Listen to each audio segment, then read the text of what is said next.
Mukunda jewellers మొట్టమొదటి factory outlet ఇప్పుడు కూకట్పల్లి, కొత్తపేట్, సోమాజిగూడ మరియు ఖమ్మంలో. చాలా జాగ్రత్తగా ఉంటారు, వ్యూహాలు ఉంటాయి, అన్నీ ఉంటాయి. కానీ ఎక్కడా కూడా ఆయన దగ్గర నుంచి నేను నేర్చుకుంది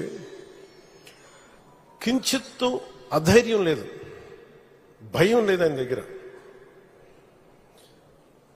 అంటే ఆయనకున్న అపారమైన అనుభవం నేను ప్రత్యక్షంగా చూశాను. జాతీయ స్థాయిలో చూశాను, ఆయన రాజమండ్రిలో ఉన్నప్పుడు చూశాను. అసలు ఈయనకి నేను ఒకటే అనుకున్నాను లోపల కొంచెం, అంటే ఈయనకి ఏమి జరిగినా అసలు భయం అనేది ఏ క్వశ్చన్ లేదు ఈయనకి. అంటే ధైర్యం తప్ప. నాకు చాలా చాలా ఆనందం వేసింది. అంటే ఒక వ్యక్తి ఎన్ని ఒడిదుడుకులు ఎదుర్కొన్నా, నిస్సత్తువతో అయిపోయినా, కుటుంబ సభ్యుల్ని కించపరిచినా, ఎన్ని రకాలుగా ఆయన్ని అవమానాలకు గురి చేసినా, క్యాబినెట్లో తీసుకున్న నిర్ణయాలకి ఆయన్ని బలి చేసి ఆయన లోపల పెట్టి, ఎవరో అధికారులు చేసిన దానికి దానిపైన చిలవలు పలువులు కల్పించి ఆయన్ని పెట్టి ఆయన ఇబ్బంది పెడితే, ఆ రోజు నేను కలిసినప్పుడు అనిపించింది అసలు ఆయన గుండెల్లో చెక్కు చెదరలేదు ఆయనకి.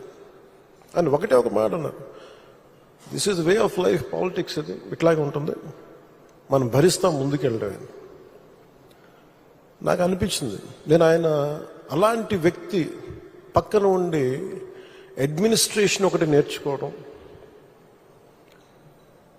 కష్ట సమయంలో అసలు ఎలా ఆయన్ని చూసి నేర్చుకోవాలి. ఒడిదుడుకులు, పొలిటికల్ ప్రాసెస్ ఒడిదుడుకులు ఉంటుంది, వ్యక్తిగతమైన దాడుల దగ్గర నుంచి కుటుంబ పరంగా అన్ని రకాలుగా. కానీ అట్లా తట్టుకొని అసలు ఎవరన్నా ఊహించలేం కదా.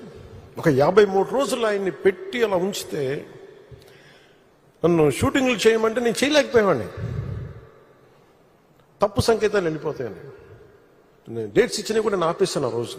ఎందుకంటే ఆయన అంత సఫర్ అవుతా అని ఉంటే నేను బయటికి వెళ్ళి షూటింగ్ చేయడం కూడా నాకు ఇబ్బంది అనిపించేస్తుంది. నా ప్రొడ్యూసర్ చెప్పాను, 2 చేతులు క్షమించమని చెప్పాను ఆ రోజున. తప్పట్లేదు, నాకు రాష్ట్ర ప్రజల కోసం మారాలి ప్రభుత్వం, అందుకని చేస్తాను, దయచేసి మీరు అర్థం చేసుకోండి అని. అంత నేను చేయగలిగానంటే ఆయన తట్టుకున్న విధానం నన్ను కూడా ఎంతో కొంత ఒక చేయూతనిచ్చేలా చేసింది. నా స్వార్థం వల్ల వ్యక్తిగతంగా నేను ఎదిగిపోవాలి, నా కోరికల్లో రాష్ట్రం విభజన జరిగినప్పటి నుంచి ఈ రోజుకి మనం నలిగిపోతా ఉన్నాం. మనకి తెలంగాణలో మనం దాదాపు 3వ వంతున్నాం అభివృద్ధిలో. సంతోషం, మన తోటి తెలుగు రాష్ట్రం ఆనందం.